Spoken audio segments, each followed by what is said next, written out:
Assalamualaikum warahmatullahi wabarakatuh.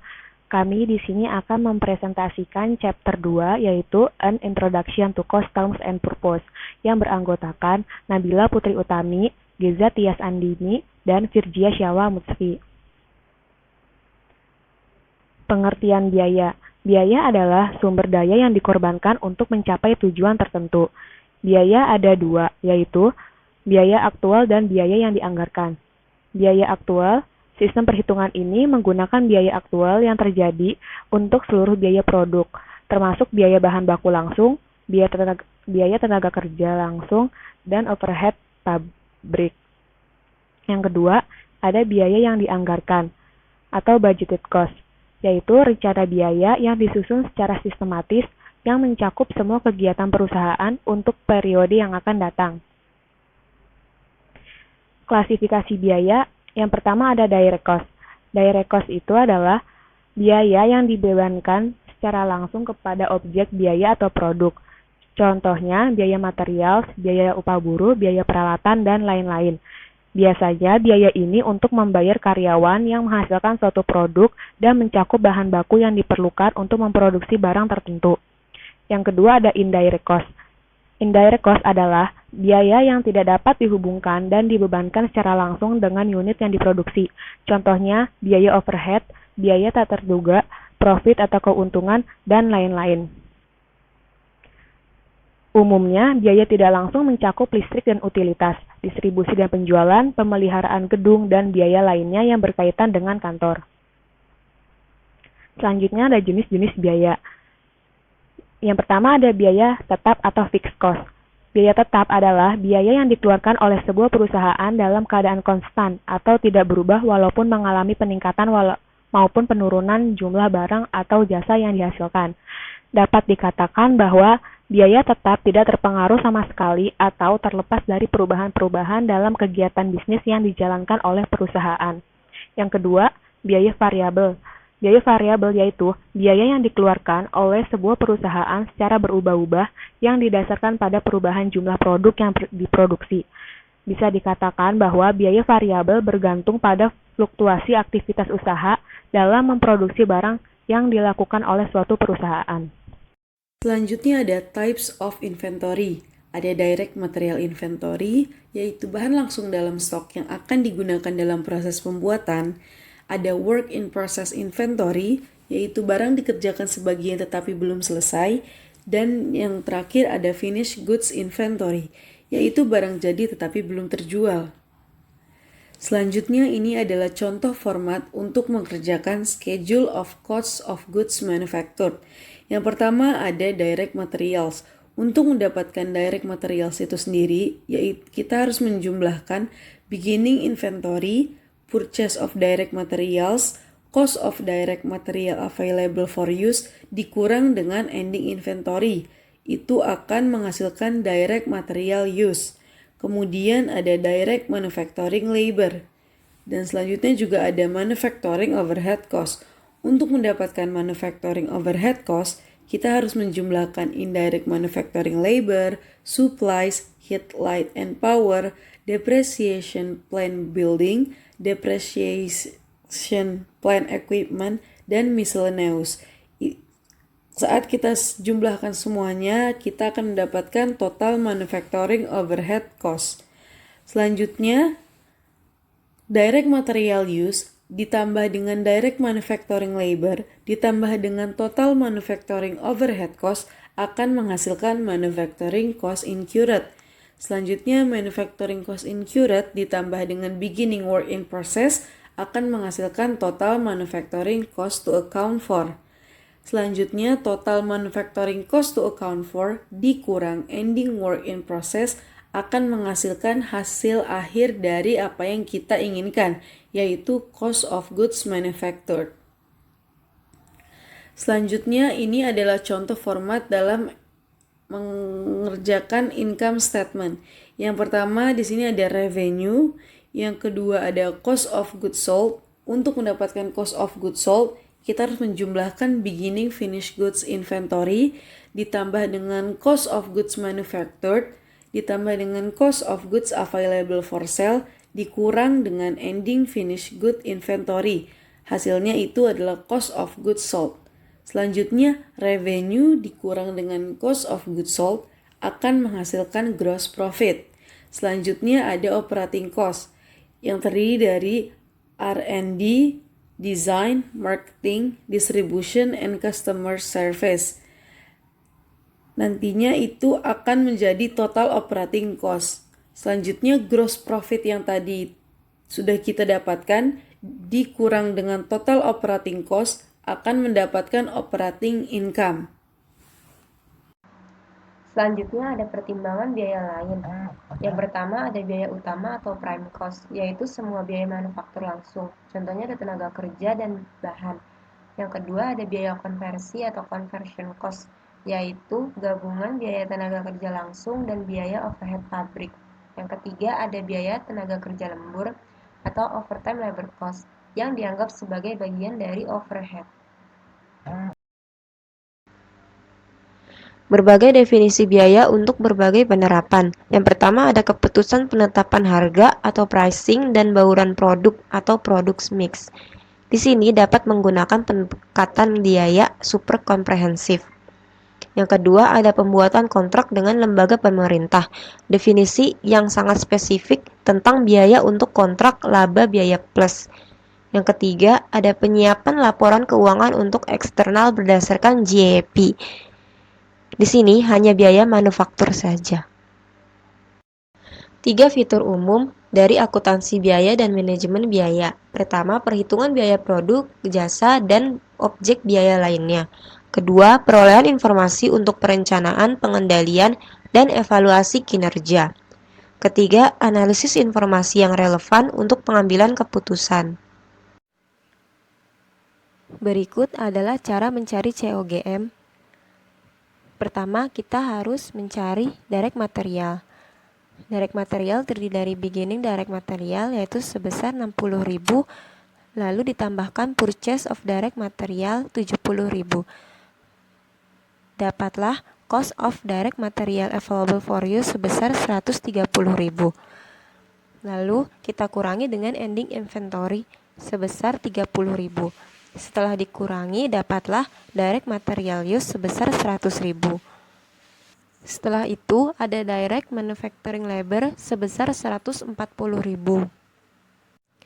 Lalu, manufacturing overhead cost.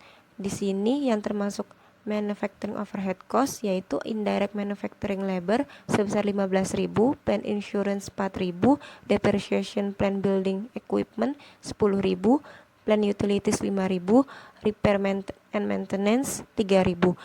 Jumlahkan semua, dapatlah total manufacturing overhead cost sebesar 37.000. Lalu, manufacturing cost incurred during 2017 277.000. Beginning work in process 85.500, dapatlah total manufacturing cost 362.500. Setelah mendapatkan total manufacture cost sebesar 362.500, kita kurangkan dengan ending work in process sebesar 122.000. Dapatlah cost of good manufacture sebesar 240.500. Selanjutnya nomor 2 yaitu membuat income statement-nya. Yang pertama, bikin dulu kop surat Aladin Corporation income statement dan for the year ended 2017. Yang pertama ada revenue. Revenue angkanya itu udah diketahui di soalnya senilai 830.000. Terus beginning finished goods sudah diketahui juga di soal senilai 152.000. Ditambah COGM yang sudah diketahui di nomor 1 tadi senilai 240.500.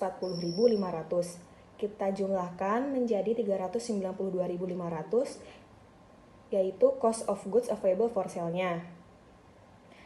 Lalu dikurang ending finish goods-nya senilai 111.000 yang sudah ada di soal.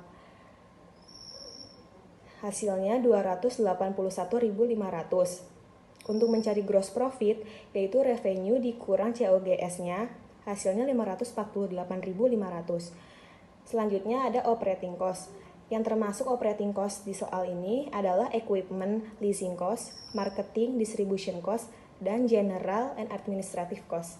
Kita input aja nilainya 35.500 untuk equipment, 72.000 untuk marketing dan distribution cost-nya, dan 55.000 untuk general dan administrative cost-nya. Di total menjadi 162.000. Selanjutnya kita akan membahas tentang chapter 4 yaitu job costing. Selanjutnya kita akan membahas tentang chapter 4 yaitu job costing. Konsep sistem biaya. Yang pertama ada objek biaya, yaitu meliputi pusat pertanggungjawaban, departemen, pelanggan, produk, dan sebagainya. Yang kedua ada biaya langsung dan penelusuran, yaitu bahan dan tenaga kerja. Yang ketiga ada biaya tidak langsung dan alokasi, yaitu overhead. Yang keempat ada pool biaya atau cost pool, yaitu pengelompokan pos-pos biaya. Yang kelima ada dasar alokasi biaya atau cost allocation base, yaitu pemicu biaya digunakan sebagai dasar untuk membuat metode sistematis dalam mendistribusikan biaya tidak langsung.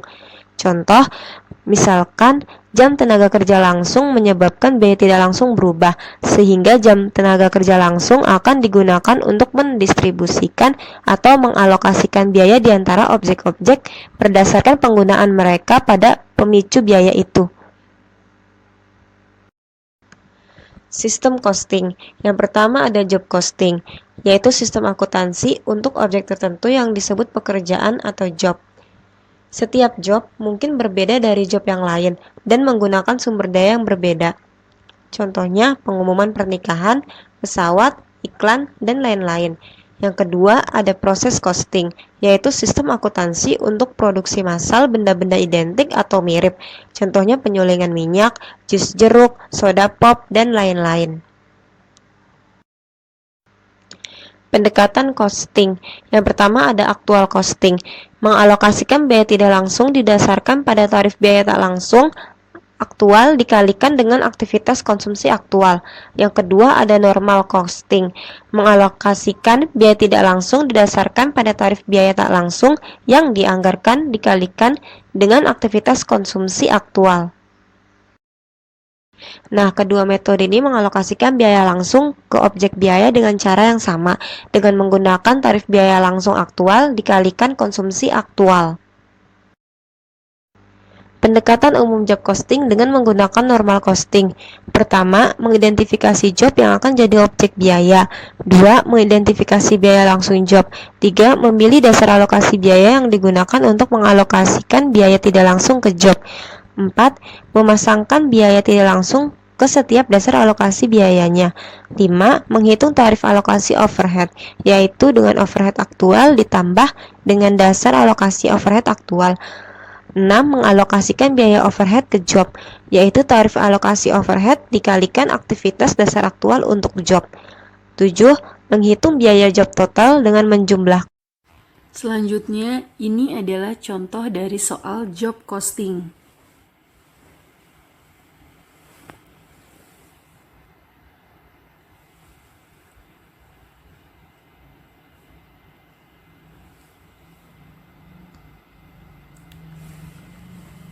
Perintahnya adalah kita harus membuat jurnal atas transaksi-transaksi yang terjadi selama tahun 2019. Untuk transaksi pertama, transaksi A, yaitu membeli bahan baku secara tunai sebesar 12 juta. Jurnalnya adalah material pada cash sebesar 12 juta. Untuk transaksi yang kedua, transaksi B, yaitu diminta bahan baku job 400 sebesar 1.200.000, job 401 sebesar 1 juta, dan job 402 sebesar 600.000, serta indirect material sebesar 820.000. Jurnal untuk transaksi B adalah WIP job nomor 400, WIP job nomor 401, WIP job nomor 402. MOH kontrol ini adalah untuk mencatat indirect materialnya. dan di kredit kita menuliskan material kontrol. Untuk soal C, diminta tambahan bahan baku untuk job 402 sebesar 400.000. Jurnalnya adalah WIP job nomor 402 pada material kontrol sebesar 400.000. Selanjutnya untuk transaksi D, dicatat untuk upah dan pembebanan MOH applied, ada data yang tertulis di situ. Selanjutnya ada dicatat gaji tenaga penjualan sebesar 250.000 dan pegawai administrasi sebesar 230.000. Untuk jurnal D adalah ada WIP job nomor 400, WIP job nomor 401, WIP job nomor 402, selling expense, administration expense, dan di kredit ada salaries. Untuk mendapatkan angka untuk WIP job nomor 400 sampai 402 itu dihitung dari kita bisa lihat ada 180 jam dikali 6.000. 180 jam berasal dari data yang ada pada soal, yaitu untuk keterangan direct labor hours.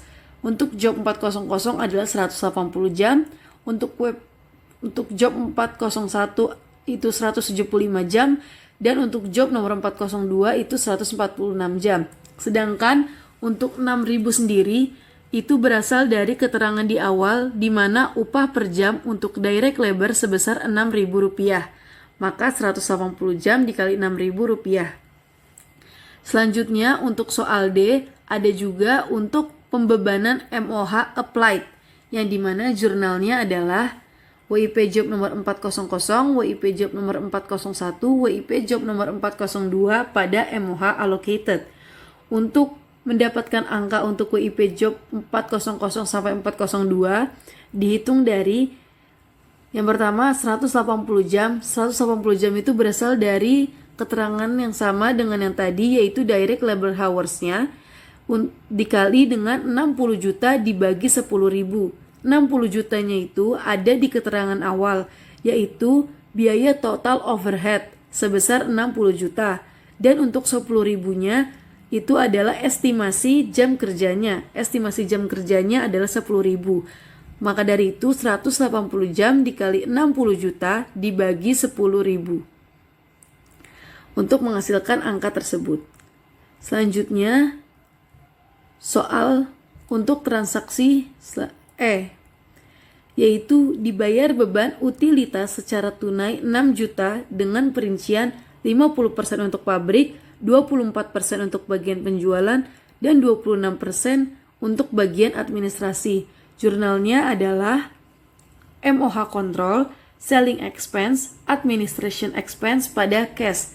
Untuk mendapatkan angka MOH Control sampai Administration Expense dihitung dari 50%. 50% itu adalah keterangan dari soalnya dikali 6 juta, yaitu beban utilitas awalnya. Itu juga berlaku untuk selling expense dan administration expense. Untuk soal transaksi F, yaitu beban penyusutan 4.500.000 dengan rincian 80% untuk pabrik, 15% untuk bagian penjualan, dan sisanya untuk administrasi. Dan asuransi untuk pabrik telah jatuh tempo sebesar Rp1 juta. Jurnal yang kita perlukan adalah MOH Control pada Selling Expense, Administration Expense pada Accumulated Depreciation Factory dan Prepaid Insurance. Untuk angka MOH Control itu berasal dari 80% dikali 4.500.000 ditambah 1 juta. 80%-nya itu berasal dari keterangan di soal dikali 4.500.000, yaitu adalah beban utilitas awalnya. Mengapa ditambah 1 juta lagi? Karena ada asuransi pabrik yang telah jatuh tempo sebesar 1 juta. Karena asuransinya ini untuk pabrik, maka ia dimasukkan dalam MOH Control. Selanjutnya untuk transaksi G, Job 401 dan Job 402 telah selesai diproduksi dan ditransfer ke finish good. Jurnal yang diperlukan adalah finish good pada WIP Job nomor 401 dan Job nomor 402. Angkanya sendiri itu berasal dari untuk WIP job nomor 401 itu adalah total seluruh WIP job nomor 401 pada transaksi-transaksi sebelumnya. Ini berlaku juga untuk WIP job nomor 402. Untuk jurnal transaksi untuk H, yaitu job 400 dijual secara tunai dengan markup 35%. Jurnalnya adalah yang pertama ada cash pada sales dan yang kedua ada cost of goods sold pada finished goods job 400. Untuk cash pada sales bisa dihitung dari 2.280.000 dikali 1,35. 2.280.000 ini berasal dari transaksi cost of goods sold pada finished goods job 400. Nah, angkanya itu berasal dari total seluruh job 400 yang ada pada transaksi-transaksi sebelumnya. Dan untuk dikali 1,35 itu karena markup adalah 35%. Maka dari itu kita kali dengan 1,35. Soal yang terakhir adalah tutup over atau under allocated MOH ke CLGS. Jurnalnya adalah MOH allocated pada MOH control. Untuk cost of goods sold-nya itu sendiri mengikuti di debit dan kreditnya. Jika MOH allocated-nya lebih kecil daripada MOH control, maka cost of goods sold berada di debit. Sedangkan jika MOH allocated-nya lebih besar daripada MOH control, maka cost of goods sold berada di kredit. Untuk angka MOH allocated-nya sendiri, itu tadi sudah kita hitung di transaksi D atau di jurnal D. Sedangkan untuk angka pada MOH control, ini adalah total dari semua MOH control yang ada pada transaksi-transaksi sebelumnya. Dan untuk cost of goods sold-nya, itu adalah kekurangannya. Kesimpulannya, karena MOH allocated pada soal ini lebih kecil daripada MOH control-nya, maka ini disebut sebagai under allocated. Selanjutnya, ini adalah contoh dari soal job costing.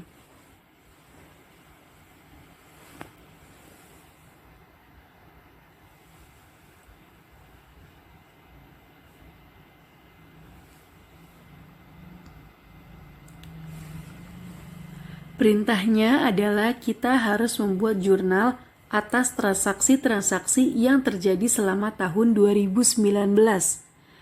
Untuk transaksi pertama, transaksi A, yaitu membeli bahan baku secara tunai sebesar 12 juta. Jurnalnya adalah material pada cash sebesar 12 juta. Untuk transaksi yang kedua, transaksi B, yaitu diminta bahan baku job 400 sebesar 1.200.000, job 401 sebesar 1 juta, dan job 402 sebesar 600.000, serta indirect material sebesar 820.000. Jurnal untuk transaksi B adalah WIP job nomor 400, WIP job nomor 401, WIP job nomor 402. MOH control ini adalah untuk mencatat indirect materialnya. Dan di kredit kita menuliskan material control. Untuk soal C, diminta tambahan bahan baku untuk job 402 sebesar 400.000. Jurnalnya adalah WIP job nomor 402 pada material control sebesar 400.000. Selanjutnya, untuk transaksi D, dicatat untuk upah dan pembebanan MOH applied. Ada data yang tertulis di situ. Selanjutnya ada dicatat gaji tenaga penjualan sebesar 250.000 dan pegawai administrasi sebesar 230.000. Untuk jurnal D adalah ada WIP job nomor 400, WIP job nomor 401, WIP job nomor 402, selling expense, administration expense, dan di kredit ada salaries. Untuk mendapatkan angka untuk WIP job nomor 400 sampai 402 itu dihitung dari kita bisa lihat ada 180 jam dikali 6.000. 180 jam berasal dari data yang ada pada soal, yaitu untuk keterangan direct labor hours. Untuk job 400 adalah 180 jam, untuk job 401 itu 175 jam, dan untuk job nomor 402 itu 146 jam. Sedangkan untuk 6000 sendiri itu berasal dari keterangan di awal di mana upah per jam untuk direct labor sebesar Rp6.000. Maka 180 jam dikali Rp6.000. Selanjutnya untuk soal D ada juga untuk pembebanan MOH applied yang dimana jurnalnya adalah WIP job nomor 400, WIP job nomor 401, WIP job nomor 402 pada MOH allocated. Untuk mendapatkan angka untuk WIP job 400 sampai 402 dihitung dari yang pertama 180 jam. 180 jam itu berasal dari keterangan yang sama dengan yang tadi, yaitu direct labor hours-nya dikali dengan 60 juta dibagi 10.000. 60 jutanya itu ada di keterangan awal, yaitu biaya total overhead sebesar 60 juta. Dan untuk 10.000-nya itu adalah estimasi jam kerjanya. Estimasi jam kerjanya adalah 10.000. Maka dari itu 180 jam dikali 60 juta dibagi 10.000 untuk menghasilkan angka tersebut. Selanjutnya soal untuk transaksi E, yaitu dibayar beban utilitas secara tunai 6 juta dengan perincian 50% untuk pabrik, 24% untuk bagian penjualan, dan 26% untuk bagian administrasi. Jurnalnya adalah MOH Control, Selling Expense, Administration Expense pada cash. Untuk mendapatkan angka MOH Control sampai Administration Expense dihitung dari 50%. 50% itu adalah keterangan dari soalnya dikali 6 juta, yaitu beban utilitas awalnya. Itu juga berlaku untuk selling expense dan administration expense. Untuk soal transaksi F, yaitu beban penyusutan 4.500.000 dengan rincian 80% untuk pabrik, 15% untuk bagian penjualan, dan sisanya untuk administrasi. Dan asuransi untuk pabrik telah jatuh tempo sebesar Rp1 juta. Jurnal yang kita perlukan adalah MOH Control pada Selling Expense, Administration Expense pada Accumulated Depreciation Factory dan Prepaid Insurance. Untuk angka MOH Control itu berasal dari 80% dikali 4.500.000 ditambah 1 juta. 80%-nya itu berasal dari keterangan di soal dikali 4.500.000, yaitu adalah beban utilitas awalnya. Mengapa ditambah 1 juta lagi? Karena ada asuransi pabrik yang telah jatuh tempo sebesar 1 juta. Karena asuransinya ini untuk pabrik, maka ia dimasukkan dalam MOH Control. Selanjutnya untuk transaksi G, Job 401 dan Job 402 telah selesai diproduksi dan ditransfer ke finish good. Jurnal yang diperlukan adalah finish good pada WIP Job nomor 401 dan Job nomor 402. Angkanya sendiri itu berasal dari untuk WIP Job nomor 401 itu adalah total seluruh WIP Job nomor 401 pada transaksi-transaksi sebelumnya. Ini berlaku juga untuk WIP Job nomor 402. Untuk jurnal transaksi untuk H, yaitu Job 400 dijual secara tunai dengan markup 35%. Jurnalnya adalah yang pertama ada cash pada sales dan yang kedua ada cost of goods sold pada finished good Job 400. Untuk cash pada sales bisa dihitung dari 2.280.000 dikali 1,35. 2.280.000 ini berasal dari transaksi cost of goods sold pada finished good Job 400. Nah, angkanya itu berasal dari total seluruh Job 400 yang ada pada transaksi-transaksi sebelumnya. Dan untuk dikali 1,35 itu karena markup adalah 35%. Maka dari itu kita kali dengan 1,35. Soal Yang terakhir adalah tutup over atau under allocated MOH ke CGS. Jurnalnya adalah MOH allocated pada MOH control. Untuk cost of goods sold-nya itu sendiri mengikuti di debit dan kreditnya. Jika MOH allocatednya lebih kecil daripada MOH control, maka cost of goods sold berada di debit. Sedangkan jika MOH allocatednya lebih besar daripada MOH control, maka cost of goods sold berada di kredit. Untuk angka MOH allocatednya sendiri, itu tadi sudah kita hitung di transaksi D atau di jurnal D. Sedangkan untuk angka pada MOH control, ini adalah total dari semua MOH control yang ada pada transaksi-transaksi sebelumnya. Dan untuk cost of goods sold-nya, itu adalah kekurangannya. Kesimpulannya, karena MOH allocated pada soal ini lebih kecil daripada MOH controlnya, maka ini disebut sebagai under allocated.